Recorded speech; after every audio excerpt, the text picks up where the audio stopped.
क्या यह ब्रह्मांड हमेशा से ऐसा ही था, या फिर किसी एक क्षण में तारे, ग्रह, समय और जीवन सब कुछ एक ही विस्फोट से जन्मा? क्या विज्ञान ने आज वही सत्य खोज लिया है जिसे ऋषियों ने हजारों साल पहले ध्यान में देखा था? और क्या इस अनंत सृष्टि के पीछे वास्तव में कोई दिव्य शक्ति, कोई कॉस्मिक इंटेलिजेंस छिपी हुई है? क्या सचमुच भगवान है? आज हम निकलने वाले हैं एक रोमांचक यात्रा पर, यह जानने के लिए कि दुनिया कैसे बनी, विज्ञान क्या कहता है, हिंदू दर्शन क्या कहता है, और सबसे महत्वपूर्ण सवाल, क्या ब्रह्मांड बिना किसी दिव्य शक्ति के बन सकता है?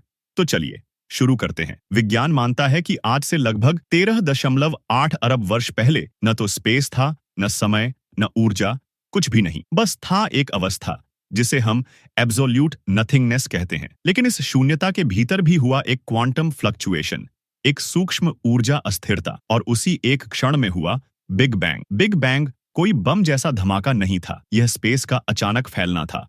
मानो एक सूक्ष्म बिंदु से पूरा ब्रह्मांड जन्म ले रहा हो। जिस स्पेस में आज आप सांस ले रहे हैं, वह भी उसी विस्तार का परिणाम है। इसके बाद शुरू हुआ कॉस्मिक इन्फ्लेशन, ब्रह्मांड का अत्यंत तीव्र विस्तार। यह विस्तार इतना तेज था कि जो यूनिवर्स एक सुई की नोक से भी छोटा था, वह एक ही क्षण में आकाशगंगा जितना फैल गया। बिग बैंग के तुरंत बाद तापमान था 10 ट्रिलियन डिग्री, लेकिन कुछ ही सेकंडों में ब्रह्मांड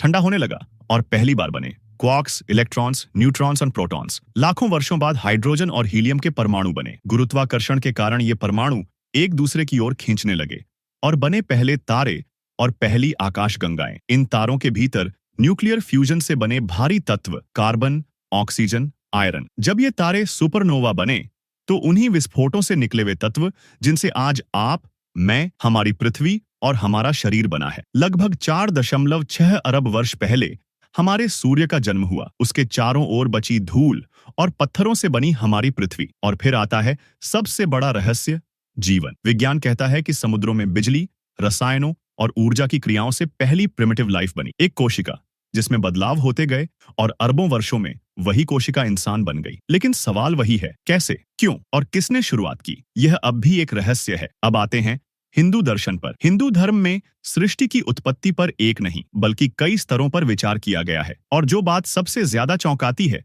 वह यह कि कई अवधारणाएं विज्ञान से आश्चर्यजनक रूप से मेल खाती है। हिंदू दर्शन कहता है सृष्टि की शुरुआत कुछ भी नहीं से नहीं हुई, बल्कि ब्रह्म से हुई। ब्रह्म न प्रकाश है, न अंधकार, न समय, न स्थान। वह है शुद्ध चेतना जिसे न बनाया जा सकता है, न नष्ट किया जा सकता है। विज्ञान इसे ऊर्जा और सूचना के रूप में देखता है। ग्रंथों में कहा गया है कि ब्रह्म ने स्वयं का विस्तार किया और वही विस्तार ब्रह्मांड बना। यह वही है जिसे विज्ञान कॉस्मिक इन्फ्लेशन कहता है। ऋग्वेद के नासदीय सूक्त में कहा गया है, सृष्टि से पहले न दिन था, न रात, न आकाश, न वायु, बस एक तत्व था अपने आप में स्थित। यह तत्व एक बिंदु जिसे विज्ञान आज सिंगुलैरिटी कहता है। हिंदू दर्शन के अनुसार ब्रह्मांड 3 कॉस्मिक कार्यों से चलता है, सृष्टि, पालन और परिवर्तन। ब्रह्मा सृजन, विष्णु संरक्षण, शिव संहार और पुनर्निर्माण। ये 3 अलग अलग भगवान नहीं बल्कि 3 सार्वभौमिक शक्तियां हैं। आधुनिक भौतिकी भी यही मानती है, स्थिरता,